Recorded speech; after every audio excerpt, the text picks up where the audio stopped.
Namaskar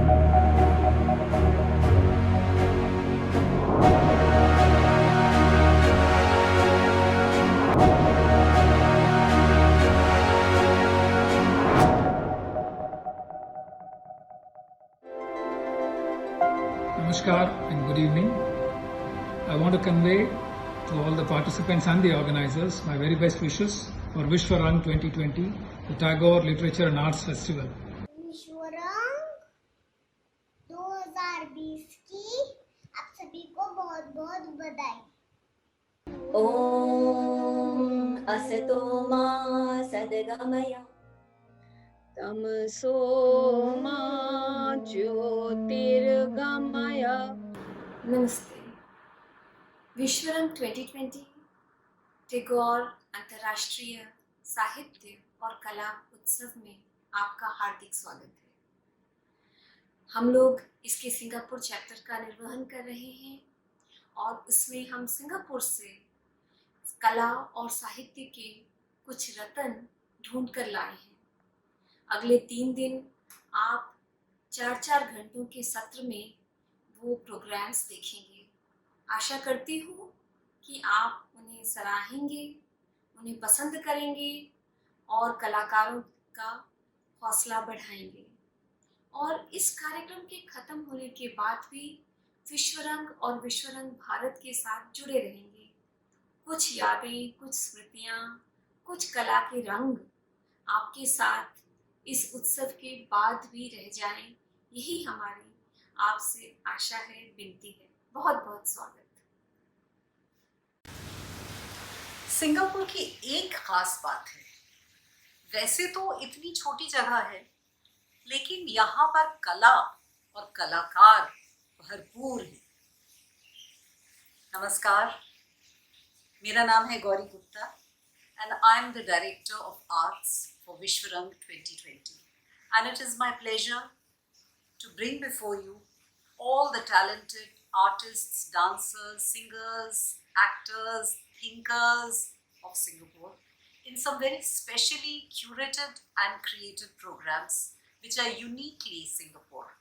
So welcome to Vishwarang 2020. अयं निजः परो वेति गणना लघुचेतसाम् उदारचरितानां वसुधैव कुटुम्बकम्। ये सारी धरा हमारे कुटुंब की भांति है। इसी भावना को आत्मसात करते हुए कला, साहित्य और संस्कृति के इस वैश्विक महोत्सव में मैं आराधना झा श्रीवास्तव आप सबका हार्दिक अभिनंदन करती हूँ। कोरोना के कारण हमारे सामने जो चुनौती आई थी, उसी चुनौती को तकनीक की सहायता से अवसर में बदलते हुए इस बार डिजिटल माध्यम पर हम सिंगापुर के साथ साथ दुनिया के 15 अलग अलग देशों से लेकर आ रहे हैं विश्वरंग 2020 के इंद्रधनुषी रंग।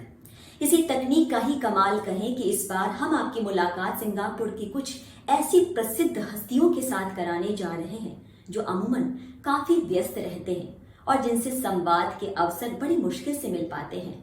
इसी तकनीक की वजह से हम आपको सिंगापुर के कुछ ऐसे निवासियों और प्रवासियों की मन की बात भी बताने जा रहे हैं जो इस वक्त कोरोना के कारण वापस लौटने में असमर्थ हैं।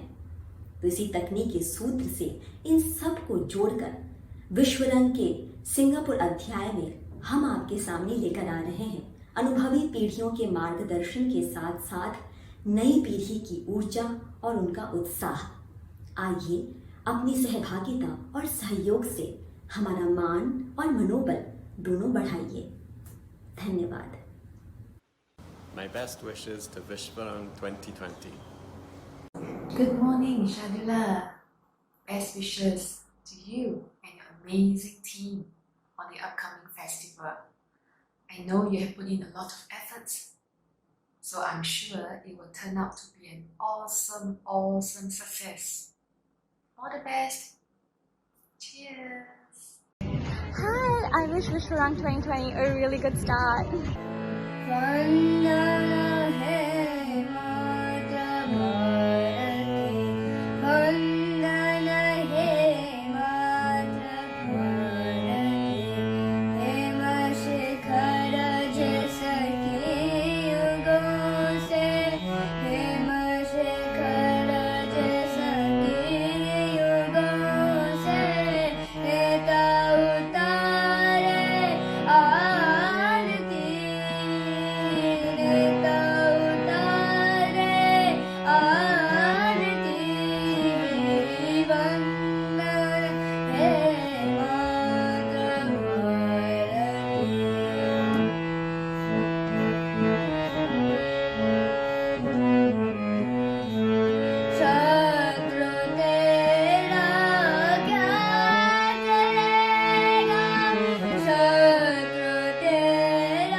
Amba Shambhavi Chandramouli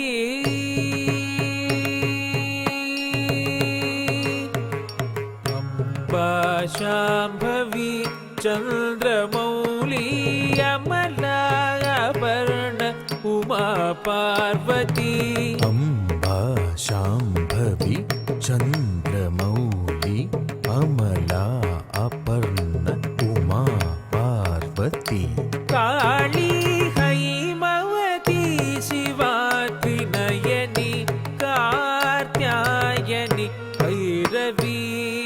Hello, Shardula. Hello from New Zealand.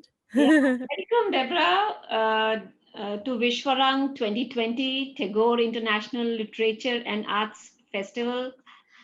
It is so nice to have you with us.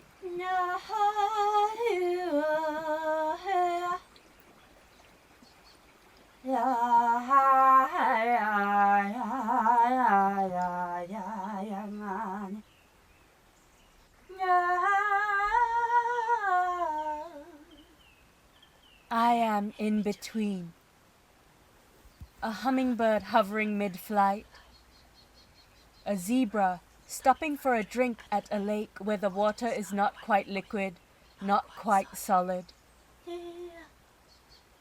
I am in between,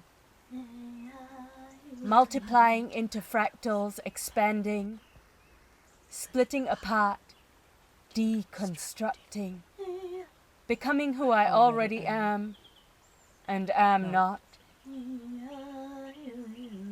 No thing is ever over. The clouds are finding new shapes from the pressure of windy hands. The earth is ever molded from the artistry of waves, by air and water, by the contrast of movement and stillness. So, Deborah Emanuel is a Singapore artist who is a poet, singer, and also a theatre personality, all rolled in one. Her powerful performances have been showcased in TEDx Singapore and in many international poetry and arts festivals. We are delighted to have you with us, Deborah. So let's embark on this journey by understanding, what does poetry mean to you?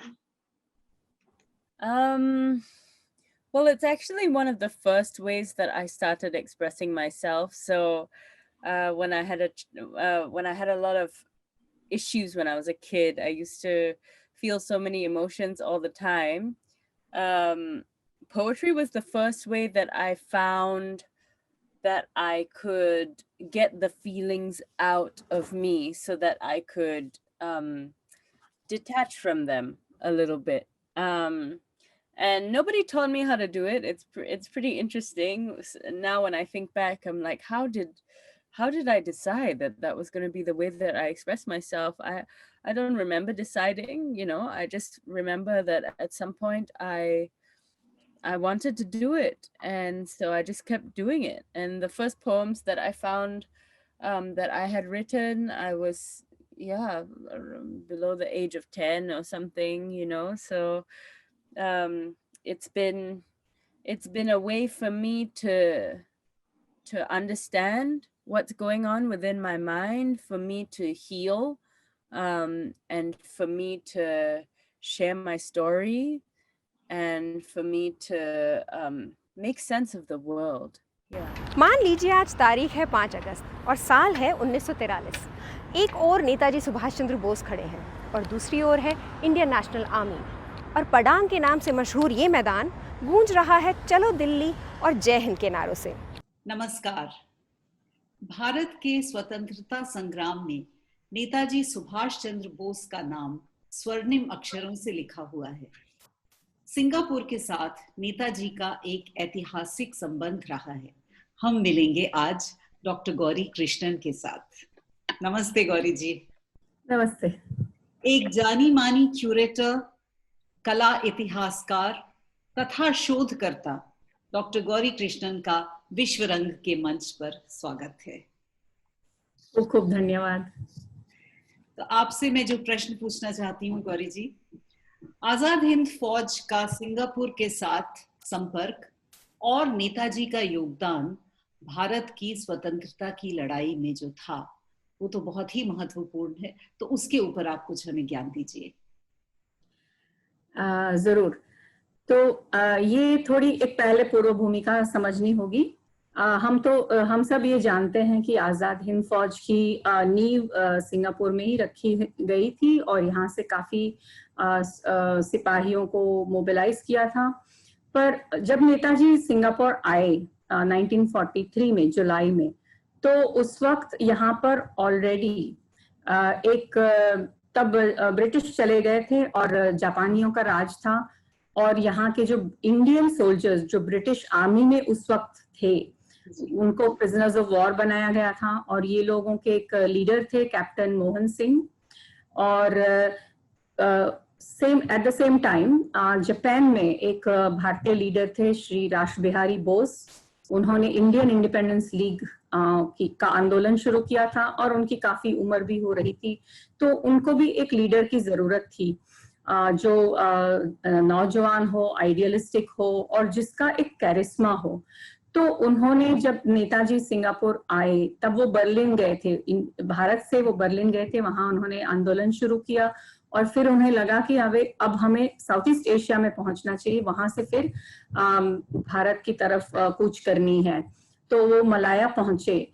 तो उनका Berlin से Singapore आना बहुत ही important था। उस वक्त ये पूरी जो पूर्व भूमिका बनी हुई थी और लोगों की जो भावनाएं थी इतनी जागरूक हो गई थी, और उनके आने से उसमें 4 चांद लग गए। It was Tagore who first called Gandhi a Mahatma or a great soul. He said, at Gandhiji's call, India blossomed forth to new greatness, just as once before in earlier times, when Buddha proclaimed the truth of fellow feeling and compassion among all living creatures. Gandhiji, on the other hand, called Tagore the great sentinel or Gurudev. Ironically, it was an Englishman, Charles Freer Andrews, who was the link between these two men. Soon after Gandhiji's return from South Africa, Andrews arranged for a week-long stay for him in Shantiniketan, Tagore's famous intellectual institution. वैष्णव जन तो तेने कहिए जे पीड़ पराए जान रे, पर दुखे उपकार करे तो ये, पर दुखे उपकार करे तो ये, मन अभिमान ना आने रे। वैष्णव जन तो तेने कहिए जे पीड़ पराए जाने रे।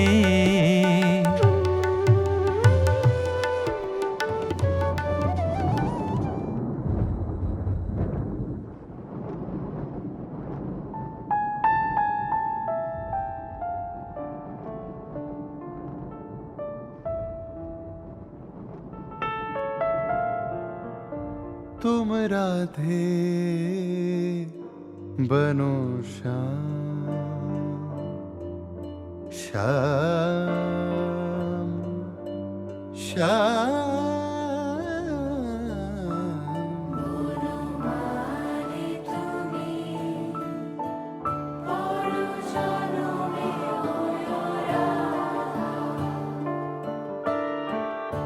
Remember me when I'm gone away, gone far away into that silent land, when you can no more hold me by the hand, nor I half turn to go, yet turning stay.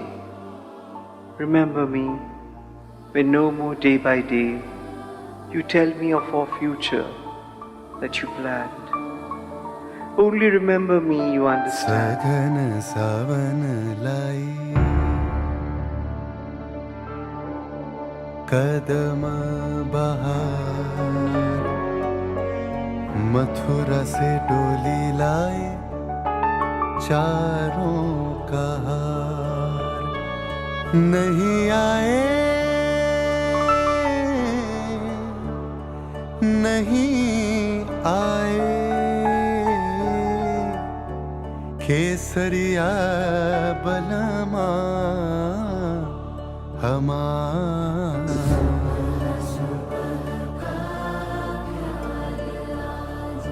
पिया तोरा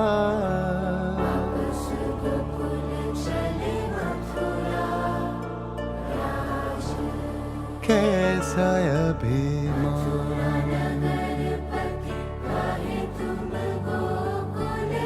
अंगना बड़ा सुनसान। আমি হতে চাই কবিতার শিক্ষার্থী মালাকর। আমি জন্মাতে চাই বোলপুরের পাশে তোমার আশ্রম শান্তিনিকেতনের কবিতার মধ্যে, যাতে একা একা তোমার নিঃস্বর্গ আর তোমার মনীষা থেকে আবিষ্কার করতে পারি কবিতার ভাষা। তোমার মালঞ্চের মালাকর হতে পারলে আমার কবিতা অর্জন করত অমরত্ব।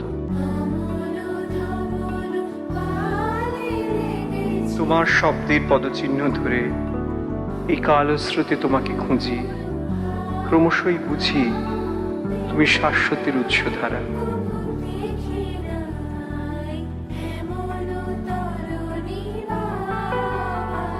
রবীন্দ্রনাথ ঠাকুর, তোমার কথা মনে পড়ে। মিক পিয়নের ব্যাগের ভিতর মন খারাপের দিস্তা,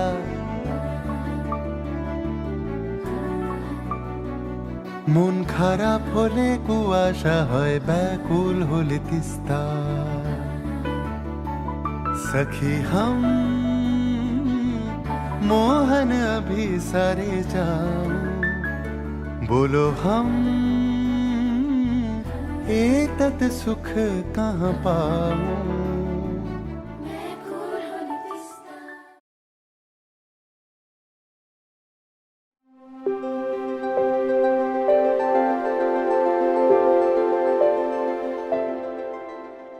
Namaste. Welcome to Vishwarang 2020 Tagore International Literature and Arts Festival, the Singapore chapter. This is the author focus segment where we bring to you authors who have written about India from Singapore. Let me introduce to you today Dr. Charles Chow. Namaskar to everyone, and thank you very much for inviting me to this splendid program, and I hope to do my small contribution. Thank you so much. Thanks for making time for us. Dr. Charles is the first Singapore Chinese to publish a book on application of Bhagavad Gita to business. Actually, he has recently even talked about Bhagavad Gita's relevance to Industry 4.0. He is also an organizer of the first internet symposium between a Catholic university in USA and the Gita Jayanti Committee in Singapore. In that symposium, they talked about how Bhagavad Gita, irrespective of the religion, can be applied to the whole humankind. That event attracted nearly 15,000 participants worldwide. So let's start our conversation. Doctor, tell us about your focus as an author, what you have written and how you have written about Gita. My first book, you can see this, right? Okay. Yeah. All right. Okay. That was in 2014 by published in Singapore. And my second one is actually more a joint publication. All right. But all this is not important. The more important thing now is the focus of my work is really to have the practical aspects of the Gita. And I, being a businessman, I try and relate it to the daily business affairs. And if possible, I think I would summarize it as the inner firmness of purpose. Each of us have to get to know that inner firmness of purpose in order to know our specific role to play within society, within the business, and even for ourselves. Mm-hmm. I just do my small bit. The most important thing is to ensure that the Gita is looked not just from the religious perspective, but more on the spirituality of it applied to daily living.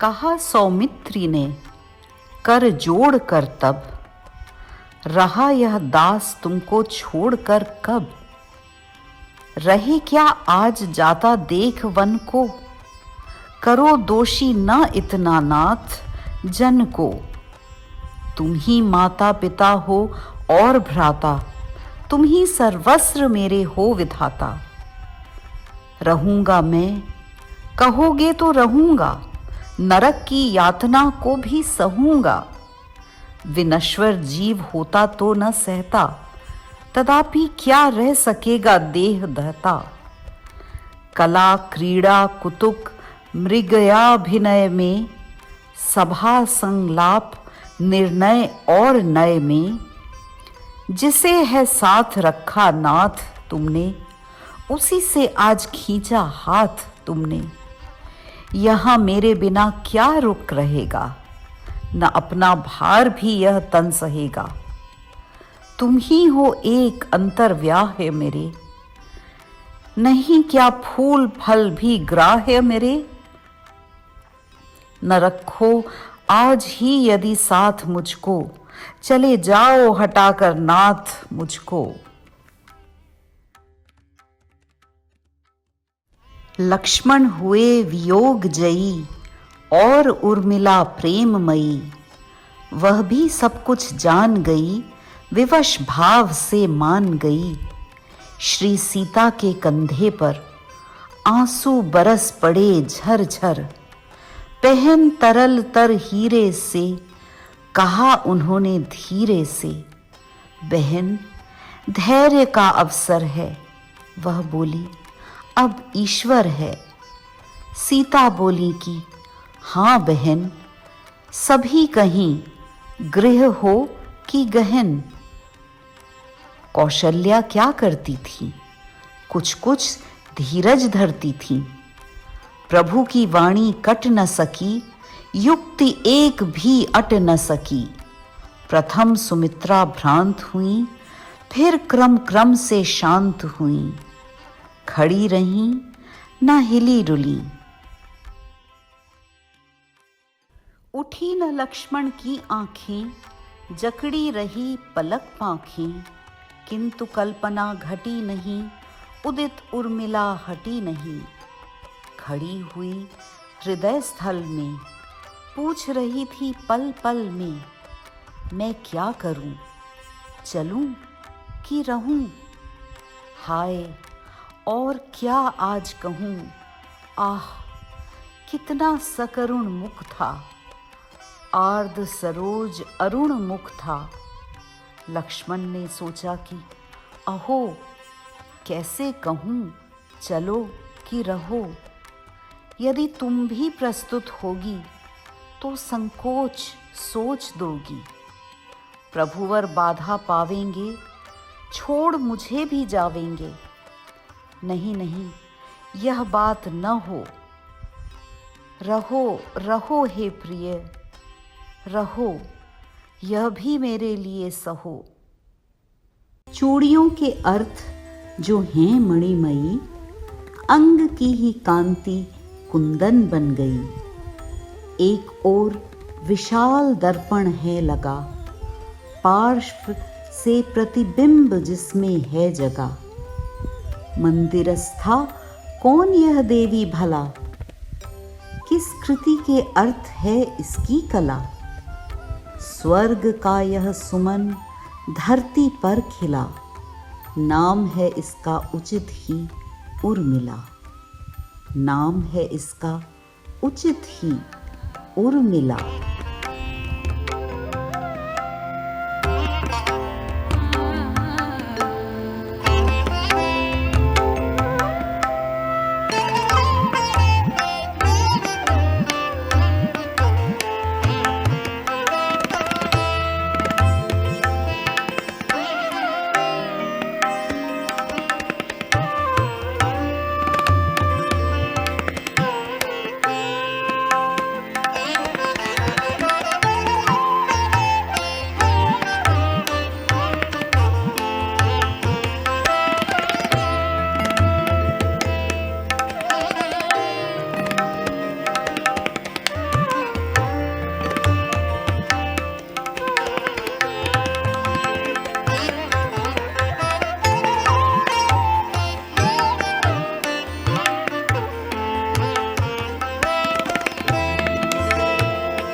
नमस्कार, आदाब। मैं अफसर Khan Singapore से Singapore Indian fine art society में सिखाता हूँ। विश्व हिंदी रंग दिवस 2020 को जो आयोजित हो रहा है उसके लिए मेरी शुभकामनाएं। चोख जुड़ा लो हुई